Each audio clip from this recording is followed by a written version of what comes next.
Info for patient. बिस्मिल्लाहिर्रहमानिर्रहीम। मेरा नाम डॉक्टर अतर महमूद है। मैं स्पेशलिस्ट हूँ गुर्दा मसाना सर्जरी का, एंडो यूरोलॉजिस्ट। हम इसमें गुर्दे और मसाने की सर्जरी से रिलेटेड तमाम बीमारियों को डील करते हैं।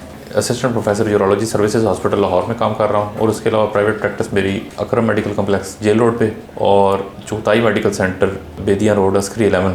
तो आज हम डिस्कशन करते हैं गुर्दे और मसाने की बीमारियों से रिलेटेड। गुर्दे की जो पथरी है ये बेसिकली सबसे पहले तो पथरी किस किस किस्म की होती है और उसकी टाइप्स क्या हैं जानना चाहेंगे कि पथरी बनती क्यों है। पथरी इसलिए बनती है जब पानी की कमी होती है। पानी की कमी होती है तो जो गुर्दा बेसिकली काम क्या करता है, गुर्दा वेस्ट मटेरियल्स को बॉडी से खारिज करता है। उसके अलावा डिफरेंट फंक्शंस भी हैं। वन ऑफ द फंक्शंस ये है पेशाब का बनाना। उसके अंदर जिस्म के अंदर जो फुजला ज़रात होते हैं, क्रेटिनिन है, इसके अंदर मुख्तलिफ किस्म के इलेक्ट्रोलाइट्स हैं और एक्स्ट्रा पानी है, वो जिस्म से खारिज करता है गुर्दा।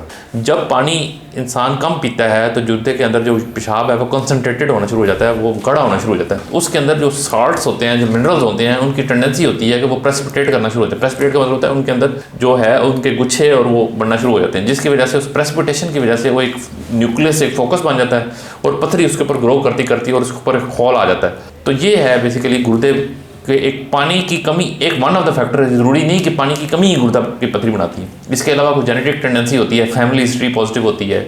उसके अलावा कोई इन्फेक्शन की वजह से भी स्टोन बन सकते हैं। उसके अलावा यूरिक एसिड ज़्यादती की वजह से भी स्टोन बन जाते हैं। सर, गुर्दे की पथरी की अलामात क्या होती हैं? गुर्दे की पथरी की अलामात हैं 30 to 40% पेशेंट्स ऐसे होते हैं जिसके अंदर कोई अलामात ज़ाहिर ही नहीं होती गुर्दे की। साइलेंट स्टोन्स पड़े रहते हैं। जब वो कभी कोई इन्फेक्शन अनडायग्नोज रह जाती है बार बार, तो बाद में पथरी बन के सामने आ जाती है कि पथरी इतनी बड़ी हो गई। फिर कुछ पेशेंट्स में ऐसे होते हैं कि जो स्टोन्स के अंदर, जब किडनी के अंदर स्टोन्स होता है वो छोटा होता है, वही गुर्दे की नाली में आ जाता है, फंस जाता है, जिसको कहते हैं यूरोटेरिक कोलिक। उसके अंदर पेन, यूरेटर की वजह से गुर्दा फूल जाता है और पेन होनी शुरू हो जाती है। तो 30% पेशेंट्स में तो कोई अलामात नहीं आती। बाकी रेस्ट ऑफ द पेशेंट्स के अंदर कोई गुर्दे की दर्द भी हो सकती है, बार बार इन्फेक्शन भी हो सकती है और पेशाब के अंदर बाज़ औक़ात को खून के ज़रात भी आना शुरू हो जाते हैं। बाज़ औक़ात यूरिन की माइक्रोस्कोपी के ऊपर ब्लड सेल्स आने शुरू हो जाते हैं। बाज़ औक़ात कुछ भी नहीं होता तो फिर हमें उसमें टेस्ट करवाने पड़ते हैं ताकि पता लगे कि पथरी तो नहीं बन रही है, कोई ऐसा मसला तो नहीं हुआ। सर, जैसा कि आपने अभी कहा कि इन्फेक्शन, अनडायग्नोज इन्फेक्शन, इसकी क्या रीज़न होती है? Undiagnosed infection basically young patients के अंदर, एक बार फीमेल्स के अंदर, यूजुअली यंग फीमेल्स के अंदर टेंडेंसी होती है इन्फेक्शन की बार बार होने की। रिप्रोडक्टिव एज है 18 से शुरू हो जाती है, एडल्ट एज, उसमें फीमेल्स के अंदर कुछ के अंदर टेंडेंसी होती है और कुछ के अंदर कुछ पेशेंट्स ऐसे होते हैं जिनके अंदर कोई अंदरूनी एबनॉर्मलिटी हो सकती है, जिसमें गुर्दे की रुकावट, जिसको पीयूजी ऑब्स्ट्रक्शन कहा जाता है, उसके अंदर भी इन्फेक्शन होने का चांस ज़्यादा होता है। तो अनडायग्नोज इन्फेक्शन ये होती है कि एसिम्प्टोमेटिक, उसके अंदर यूरिन के अंदर सिर्फ पस सेल्स आए हैं, एंटीबायोटिक जनरल प्रैक्टिशनर से ले लेते हैं, वो पूरी दवाई इस्तेमाल भी नहीं करते, 5 दिन 3 दिन, वो एक दिन ले ली छोड़ दी, तो वो इन्फेक्शन के सिम्टम्स भी खत्म हो जाते हैं और ठीक वो अंदरूनी इन्फेक्शन रह जाती है। फिर वो इन्फेक्शन के मुख्तलिफ ग्रेड्स हैं कि परसिस्टेंट इन्फेक्शन का मतलब इन्फेक्शन वहीं रहती है, रिकरेंट का मतलब बार बार हो जाती है। तो इन्फेक्शन मुख्तलिफ वजूहात की वजह से दोबारा हो सकती है जो बाद में पथरी का मौजब बनती है। और सर, गुर्दे की पथरी की तशखीस कैसे की जा सकती है? तशखीस के लिए जब भी गुर्दे की दर्द होती है तो पेशेंट उस हफ्ते डॉक्टर के पास चेक कराने जाता है। वो कहता है जी इधर दर्द होती है, इधर लंबर एरिया में दर्द होती है गुर्दे की। तो इनिशियली जनरल प्रैक्टिशनर तो दवाई दे के भेज देते हैं, लेकिन आजकल क्योंकि मोडेलिटीज़, अल्ट्रासाउंड हर जगह अवेलेबल है, फ्रीक्वेंटली अवेलेबल है, या तो वो खुद जनरल प्रैक्टिशनर खुद ही अल्ट्रासाउंड कर लेता है। अल्ट्रासाउंड में ये नहीं कि जनरल प्रैक्टिशनर्स कोई अल्ट्रासाउंड के अंदर कोई ऐसे आम अल्ट्रासाउंड जो ओपीडी के अंदर अवेलेबल है, मिनिमली इन्वेसिव है और उसके अंदर खर्चा इतना ज़्यादा नहीं होता, तो अल्ट्रासाउंड प्रोब ऊपर रख के अगर जनरल प्रैक्टिशनर देख लेता है कि गुर्दे के अंदर फुलाव नहीं है, हाइड्रोनेफ्रोसिस नहीं है, तो कम से कम उसकी तसल्ली हो सकती है कि गुर्दा फूला नहीं हुआ। इसलिए अल्ट्रासाउंड एक बेसिक इन्वेस्टिगेशन है और वो जनरल प्रैक्टिशनर के पास भी अवेलेबल हो तो करवा लेनी चाहिए। उसके अंदर नहीं ये कबाहत महसूस करनी चाहिए कि स्पेशलिस्ट से जाके करवाएं, जनरल प्रैक्टिशनर से करवा लें। मुस्तनद जनरल प्रैक्टिशनर कोई अवेलेबल है तो उससे करवाएं ताकि तशखीस हो जाए कि अल्ट्रासाउंड पे पथरी है कि नहीं। ये मिनिमल टेस्ट है और पेशाब का टेस्ट लाजमी करवाएं। इसके तरीका इलाज में क्या क्या ऑप्शन मौजूद होती हैं? कि पथरी के तरीके इलाज मुख्तलिफ किस्म के हैं। सबसे पहले तो इनिशियल ट्रीटमेंट है, उसमें हम ये है कि सबसे पहले देखते हैं कि ये पथरी का साइज़ क्या है। वो अल्ट्रासाउंड में हमें पता लग जाएगा। फर्दर इन्वेस्टिगेशन में सीटी भी करवा सकते हैं, आईवीपी एक्सरे भी करवा सकते हैं, मुख्तलिफ किस्म की मॉडलिटीज़ हैं। तो पथरी का साइज़ जानना बड़ा ज़रूरी है जो भी तरीका इलाज अडॉप्ट करना है। इसका इलाज शुरू होता है मेडिकल एक्सपल्सिव थेरेपी, जिसमें मेडिसिन देते हैं। उसके बाद लिथोट्रिप्सी, जिसके अंदर वो रेज़ के ज़रिए शुआएँ तोड़ते हैं। फिर उसके बाद एंडो यूरोलॉजी, जिसके अंदर एंडोस्कोपिक की मुख्तलिफ किस्म की वेरिएशंस हैं, जिसके जरिए हम उसको गुर्दे को पेशाब की नाली से लेकर गुर्दे तक अप्रोच कर लेते हैं। आजकल एक जिद्दत वाला इलाज है जिसमें हर चीज़ हम बगैर कट के अप्रोच कर लेते हैं किडनी तक, जिसमें मुख्तलिफ किस्म के ऑपरेशन हैं वो सारे आ जाते हैं। तो ये मुख्तलिफ मॉडलिटीज़ हैं। इसके अंदर हमें डिसीजन मेकिंग के अंदर पेशेंट टू पेशेंट वेरी करता है। हर पेशेंट मुख्तलिफ होता है। पेशेंट फ़ोन के ऊपर रिपोर्ट भेजते हैं, कहते हैं कि ट्रीटमेंट क्या है। भाई कोई पेशेंट फैटी होता है, कोई पेशेंट उम्र में ज़्यादा होता है, कुछ पेशेंट्स को कोमॉर्बिड्स होते हैं, कोई एडिशनल बीमारियाँ होती हैं, तो हर पेशेंट टू पेशेंट वेरी, उसको इलाज को उस नोयत के मुताबिक देखना पड़ता है। तो इसलिए डॉक्टर को दिखाना बहुत ज़रूरी है, ताकि स्पेशलिस्ट के पास दिखाएं जाके, ताकि आपकी पथरी के साइज़ और उसकी रुकावट और उसके बाकी जो है उसकी वजह से जो प्रॉब्लम्स आ रहे हैं वो मद्देनज़र रख के इलाज तजवीज़ किया जा सके। सर, गुर्दे की पथरी, गुर्दे की नाली की पथरी और मसाने की पथरी, इनकी दर्द में कोई फ़र्क होता है? हाँ, इनकी दर्द में डेफिनेटली फ़र्क होता है। गुर्दे के अंदर जो पथरी होती है स्टैग-हॉर्न स्टोन उसको कहा जाता है, वो मैं आपको पिक्चर्स भी आपको दिखा सकते हैं। उसके अंदर गुर्दे के अंदर पूरी पथरी बनी हुई होती है और उसके अंदर वो मुख्तलिफ़ किस्म के कैलिक्स, जो गुर्दे की मुख्तलिफ़ किस्म की जो नालियाँ होती हैं उसके अंदर वो इस तरह करके पंजे उसके होते हैं, 4-5 किस्म के पंजे गुर्दे पूरे के अंदर। वो यूजुअली एसिम्प्टोमेटिक होते हैं, उसके अंदर वो पथरी सिम्टम्स नहीं काज कर रही होती, एसिम्प्टोमेटिक होती है। फिर गुर्दे की नाली में जो होती है वो बहुत शदीद दर्द होती है, इंजेक्शन लगवाने पड़ते हैं, पेशेंट को नींद भी नहीं आती रात को। और मसाने की जो पथरी है वो पेशाब की रुकावट का बायस बनती है। तो ये तीनों किस्म की जो पथरियाँ हैं मुख्तलिफ इसकी अलामात हैं। सर, एसिम्प्टोमेटिक को ज़रा एक्सप्लेन कर दें। एसिम्प्टोमेटिक का मतलब ये है कि उसके अंदर जो पथरी है वो अंदर ही अंदर बन रही है, लेकिन उसकी वजह से ना उसको ज़्यादा खून आ रहा है, ना उसको बुखार चढ़ रहा है, ना उसको जो है दर्द ज़्यादा हो रही है, और वो उसने टेस्ट किसी और वजह से कराया। फर्ज किया वो लेडी डॉक्टर से एंटीनेटल का अल्ट्रासाउंड करवाने गई है, तो उन्होंने अचानक बता दिया जी आपके गुर्दे के अंदर भी पथरी है कोई 1 सेंटीमीटर की। तो ये एसिम्प्टोमेटिक पथरी है। एसिम्प्टोमेटिक मतलब उसको कोई अलामत नहीं है।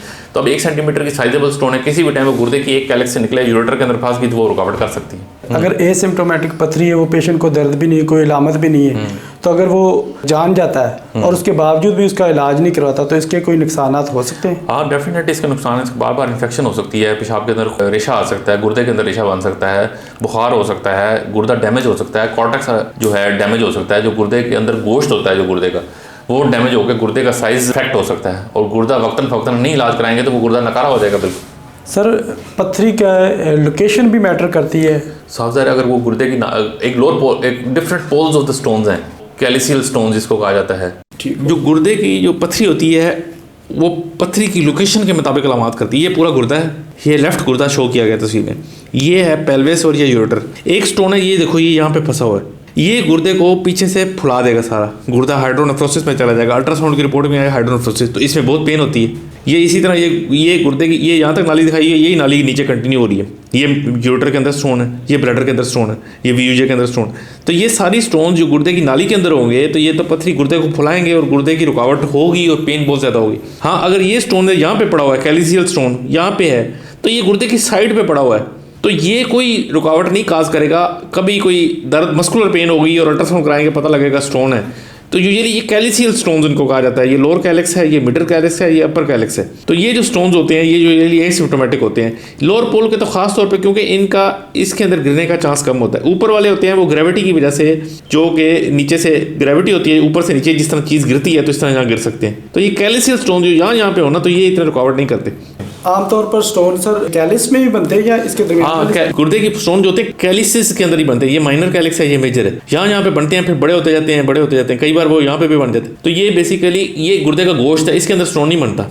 बनना हमेशा कलेक्टिंग सिस्टम के अंदर है जहाँ से यूरिन खारिज होता है। सर, गुर्दे की नाली की पथरी की दर्द की अलामात क्या होती है? गुर्दे की नाली की पथरी की दर्द की अलामत वो गुर्दे की पुलाहट ही होती है, जिसकी वजह से लंबर पेन होती है, जहाँ पे सारी पेन होनी शुरू हो जाती है इस लंबर एरिया में, और वो सीवियर होती है। उसके अंदर इंजेक्शन लगा के पेशेंट ठीक करता है, दवाई से ठीक नहीं होता यूजुअली। तो गुर्दे की नाली की पथरी की बहुत सीवियर पेन होती है, वो साइलेंट पेशेंट को रहने नहीं देती। वो एक किस्म की बेनिफिशियल भी है। जब इतनी शदीद पेन होगी तो अल्टीमेटली पेशेंट इलाज की तरफ जाता है। अगर वो पेन ठीक हो जाए और थोड़ी पेन हो, कुछ पेशेंट्स में ऐसा होता भी है, वो फिर इलाज नहीं कराते, वो गुर्दा डैमेज होना शुरू हो जाता है। ये हम डिस्कस कर रहे हैं कि अगर अल्ट्रासाउंड की रिपोर्टों की रोशनी में आ गया तो आप यूरेटर स्टोन को फौरन ट्रीटमेंट की तरफ जाएं। और सर, जैसा आपने कहा इंजेक्शन लगाना पड़ता है सीवियर पेन की सूरत में, और ये इस इंजेक्शन के कोई सर साइड इफेक्ट भी होते हैं अगर फॉर एग्जांपल मल्टीपल टाइम? दर्द के इंजेक्शन एनसेड जाए, दर्द के इंजेक्शन बार बार लगेंगे तो अल्टीमेटली ये मुख्तलिफ किस्म के प्रॉब्लम्स, एसिडिटी कर सकते हैं, मैदे के अंदर तेजाबियत ज़्यादा कर सकते हैं, फिर ये गुर्दे को भी डैमेज, एनसेड टॉक्सिसिटी गुर्दे को भी डैमेज करने का बायस बनती है। तो अल्टीमेटली हम ठीक ट्रीटमेंट तो कर रहे हैं गुर्दे को बचाने के लिए, ना कि दर्द की दवाइयाँ। सर, गुर्दे की नाली की पथरी की ट्रीटमेंट ऑप्शन क्या क्या हम?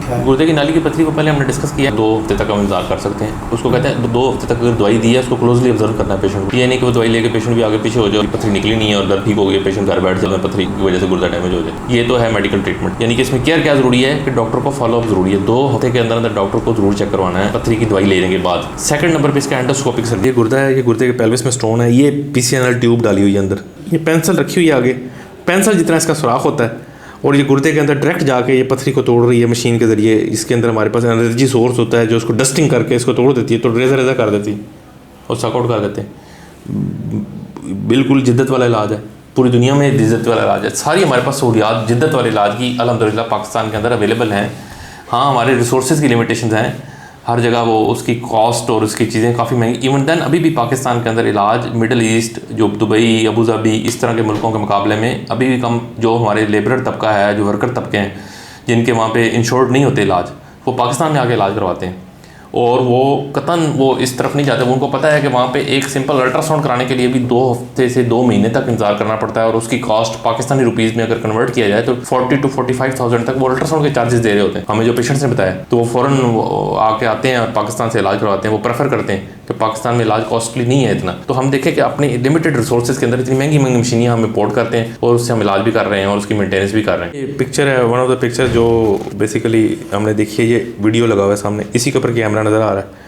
तो सर्जन देख उस तरफ रहा है कैमरे की तरफ, हाथ में उसके औजार है जो एंडोस्कोपी ऑपरेट हो रहा है, तो कैमरे से वो देख के तो इलाज हो रहा है। तो एंडोस्कोपिक सर्जरी यही उसकी ब्यूटी है कि आपका व्यू एक बड़ा आ जाता है पूरे कैमरे के ऊपर और आपको उसका इलाज जो है कैमरे की रोशनी में और मिनिमली इन्वेसिव तरीके से बगैर कट के आप कर लेते हैं।